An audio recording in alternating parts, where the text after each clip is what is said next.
For a while I considered the fact that if I release a video on the Ionian cinematic first, since it is new, we would get more views because people are still hyped about it. But since both the Ionian and the Piltover cinematic are both equally interesting, because both of them reveal something new, I decided to go chronologically, so let's go for the Piltover cinematic. Right as the cinematic begins, you can hear music that is very similar to the one that plays in Legends of Runeterra. You can only hear it when you play on the Piltover board. But the Piltover theme is one of my favorite pieces of music Riot ever produced, so I am very happy to see that they are reusing it here.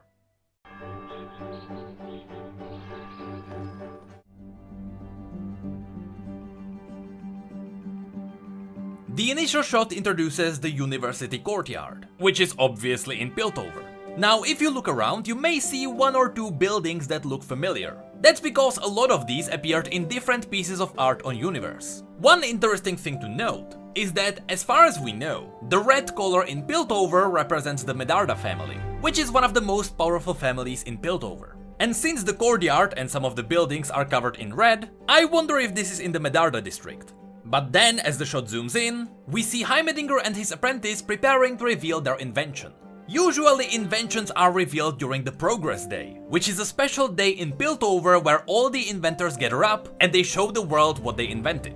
But here the place is quite empty, so I doubt that this is actually the Progress Day. I think they are preparing for just a random day, when they are going to show the world what they made.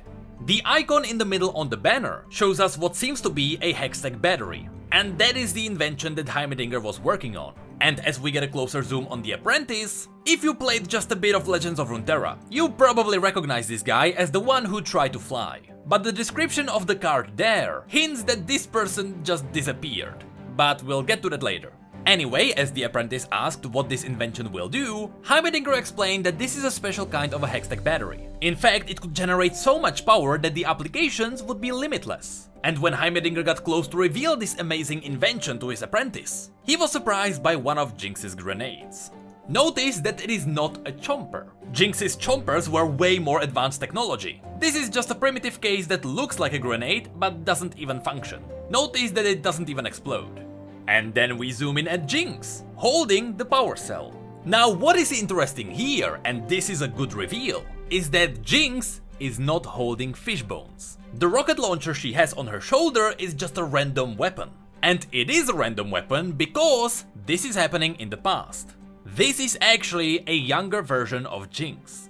Now here I should mention another interesting thing. For those of you who don't know how Yordles in Piltover work, Yordles are using something Heimerdinger calls glamour. It is a special magical dust that makes Yordles look like normal humans. That's because, especially in Piltover, humans are afraid of Yordles. So even though we see Heimerdinger as a fluffy creature here, to humans he looks like old grumpy human. We actually saw this in the one-off comic. But the thing is that Jinx is crazy enough that she can see through the glamour. This kind of hints at the fact that maybe the glamour is just a trick of a mind, and you can bypass the illusion if you focus hard, but that's just a theory. We don't really know how the glamour works. Just remember that all Yordles you see in Piltover are using glamour to look like humans. Anyway, let's keep going. Of course, the apprentice is trying to impress Heimerdinger, and so he runs after Jinx to get the power cell back. And as Jinx escapes, it is interesting to see how agile she actually is. I mean, she drops down from quite a height. And she can throw her rocket launcher pretty high up as well. And when it drops down, it doesn't crush her legs. At this point, I am questioning Riot's physics. Anyway, since this is happening in the past, you can notice that Jinx doesn't even have her smaller gun, the little pistol that she has at her waist. Originally, I thought that she would be turning this power cell into that pistol. You can notice that it seems to be powered by some kind of a Hextech battery, but that is not the case. And she actually slams it into the rocket launcher. And that's when Jinx reveals that this old rocket launcher is actually called Mr. Sparkles. And this is where we need to ask one question.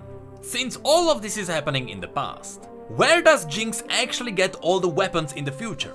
Fishbones, the chompers and the little pistol are all advanced weapons, and she has to have some kind of a contact that would make her these. But this cinematic could also be a cool setup. There is the possibility that Riot is showing us all of these older weapons, because the Arcane cinematic series that will tell the story of Vi and Jinx might show us where Jinx got all of those older weapons, since that entire series is happening before this cinematic. Anyway, as Jinx charges up Mr. Sparkles, you can actually hear her theme playing in the background.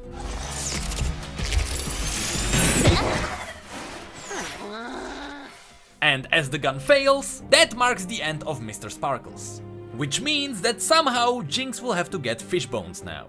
And then as the rocket launcher falls down into Zone, I should note that the background you see here is actually a static image that you can find on the universe. It is really cool to see Riot being resourceful with these, and by layering their own art, they can give us the illusion that this place has 3 dimensions, even though this is just a static image. And then the cinematic introduces the 3rd champion, Echo. The place is called Northside Heap, but as far as I know, it was never mentioned anywhere in any of the stories. So just like every other place in any of these cinematics, it is a new place. And as Echo reaches down for the power cell, we get yet another interesting reveal. Because we know that this is happening in the past, I thought that the reason why Echo is wearing these glasses, and not the glasses of his dead friend, is because the friend didn't die yet. Which is true.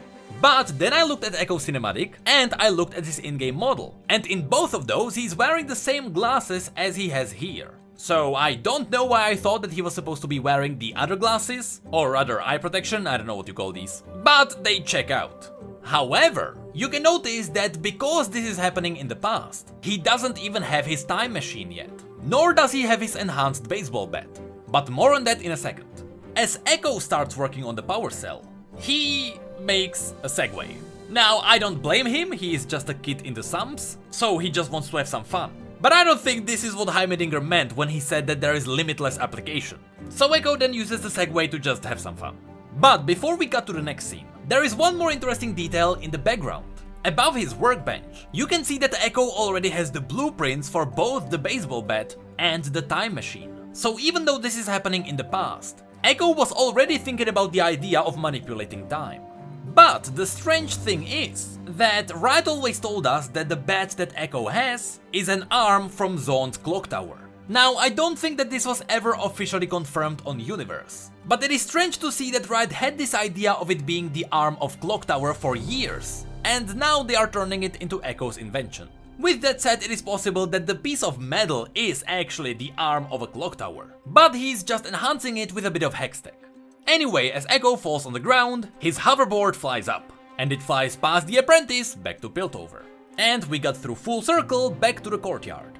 As the apprentice approaches Heimerdinger, he tells him that he couldn't get it, and Heimerdinger said that it is fine. And right after that, the hoverboard crashes into the podium. And what's interesting is that Heimerdinger even calls it a clever design. Again, remember, it is something Echo just put together in the matter of minutes. That probably tells you how smart Echo actually is. Anyway, Heimerdinger decided to take what Echo made and make it better, which gets us into the final scene. And here it is revealed that the apprentice was the person who was flying on the hoverboard all along.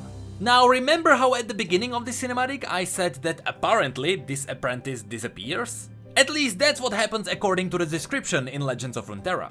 Well, this is what happens in the final scene. The power of invention!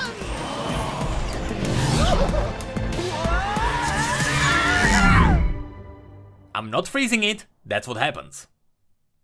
Yep, it's still going. There we go.